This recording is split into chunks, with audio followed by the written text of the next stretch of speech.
నాయకత్వం వర్ధిల్లాలి మాన్య శ్రీ మందాకృష్ణ అధికారి నాయకత్వం వర్ధిల్లాలి మాన్య శ్రీ మందాకృష్ణ అధికారి నాయకత్వం 28 సంవత్సరాల ఎస్సీ వర్గీకరణ జరగాలని చెప్పేసి మాన్య శ్రీ మందాకృష్ణ అధికారి ఆధ్వర్యంలో అనేక సందర్భాల్లో అనేక విరోచితమైన పోరాటాలు చేస్తూ నేటికి 28 సంవత్సరాలు దాటింది.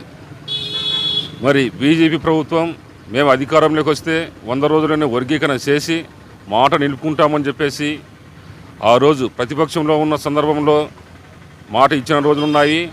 మరియు అధికార పార్టీలో ఉన్నప్పటికి కూడా ఆయన కేంద్ర కేబినెట్ నుంచి వచ్చినటువంటి మంత్రులు కూడా అనేక సందర్భాల్లో ఎస్సీ వర్గీకరణ చేసి మేము మాట నిలబెట్టుకుంటామని చెప్పేసి చెప్పినటువంటి సందర్భాలు ఎన్నో ఉన్నాయి.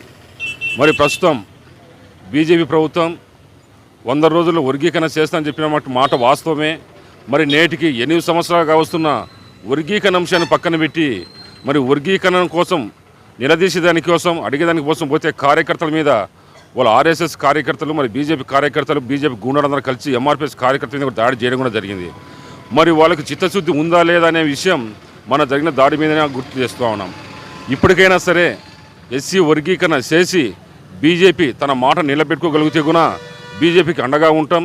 లేని పక్షంలో జరుగుతున్నటువంటి రానున్నటువంటి ఎన్నికల్లో బీజేపీకి ఏ విధంగా సమాధానం చెప్పాలనో ఆ బీజేపీ పార్టీకి ఆ విధంగా సమాధానం చెప్పే తీరుతామని చెప్పేసి మాది రిజర్వేషన్ పోరాట సమితి తరఫున మరియు మహాజన సోషలిస్ట్ పార్టీ తరఫున మేమందరం కూడా తెలియజేస్తూ ఉన్నాం.